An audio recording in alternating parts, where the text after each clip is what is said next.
Hi everybody, it's Marjorie Waldo with Marjorie's Minutes for this month's newsletter. I have so many things to tell you about, I can never decide what I should talk about. But today I'm going to tell you about all the exciting things that are currently happening and that are upcoming that are particularly meaningful to me. So we have a couple of adult arts education classes that are happening right now. One is Jazz and Java with the famous Richard Lowenthal, retired big band conductor, although he's not always retired because he'll be here the 29th, which is Friday night, with a big band from South Florida. He's a retired professor from New Jersey in jazz. He's spectacular.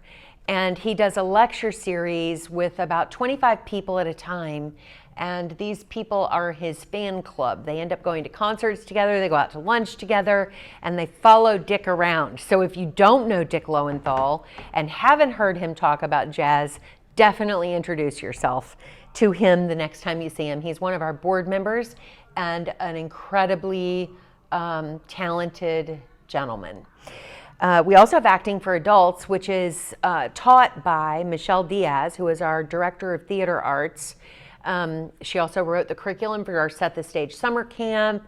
She was a associate professor at FAU in theater.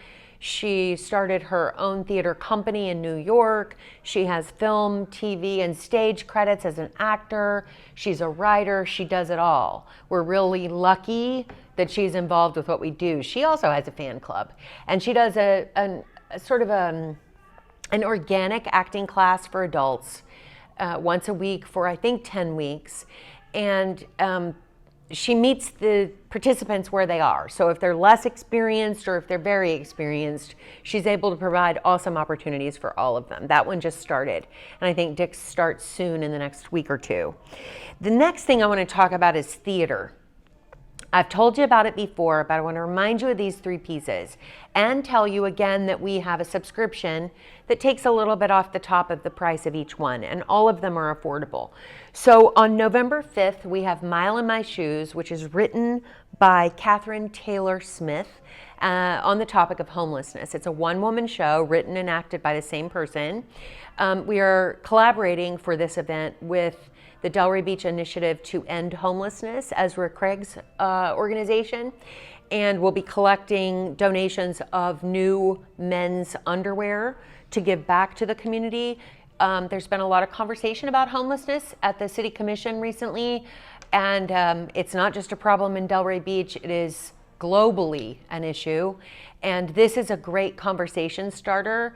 We'll have some people participate with the actor at the end of the 75-minute one act show to talk about the issue of homelessness and take questions from the audience. So it'd be a really great thing if you can't attend on November 5th, if you want to drop off some men's underwear, new in original packaging, not your old ones that your wife is making you throw away, then drop them off and we'll donate them even if you can't attend the show. On December 3rd, it's the first in what we hope is an annual series called Delray Stories. The theme for this year is wisdom, beauty, and inspiration, and it's focusing on the story of seniors in our community and the aging process and the experiences they've had in their life.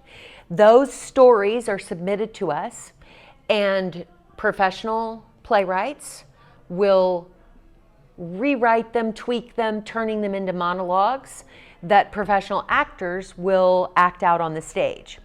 The first act of that evening is those monologues. The second act will be a world premiere of Winter, which is a play by Mark Scharf. This play just moved, I want to read it so I don't get it wrong. It just moved to the second round at the 2023 Austin Film Festival's playwriting competition in the stage play category. Only 20% of the submissions moved to that level. Mark is prolific. He has been celebrated and awarded many honors over the years. I've known him for a long, long time, since we both were at UVA. I really recommend this piece. It's about getting older, and I just had a pretty monumental birthday. So I will be in that audience trying to learn something from the people sharing. I've read the play of Marx, and it is very moving. And then finally on March 10th, the third piece of our theater season is Black Angels over Tuskegee. We are able to produce that play. It is a traveling show from out of state, and 8 actors who are telling the story that's based in factual history of what it was like to be a Black man pilot during a really interesting time in our history as a country, and what that was like for their families and for them. And it is only able to be produced at Arts Garage because of 2 sponsors, Robert and Linda Schmier and Nancy Channon of the Channon Foundation. So if you know them or see them, tell them thank you, because we wouldn't be able to do it otherwise. I do want to just make sure that you've got March 23rd on your calendar for the Party of the Year, our big gala, which this year is Studio 54. If you don't know what Studio 54 is, I'm not sure where you've been, but check it out. It was a New York club that was a lot of fun. And I think we're going to recreate that vibe here with a really fun band and some fun activities and a delicious dinner. So I think that's all I've got for you, and except to tell you that I love you, that I think you are my joy in living and working in the Delray Beach community since 1999. I've never stayed anywhere more than 10 years, and Delray means a lot to me and to my children and my family. They both went through public schools. Bill Fay, the renowned and long-standing principal at Banyan Creek Elementary, who recently passed, the teachers, the community members, they've changed our lives as a family. So thank you for being part of the Arts Garage extended family, and I can't wait to see you soon.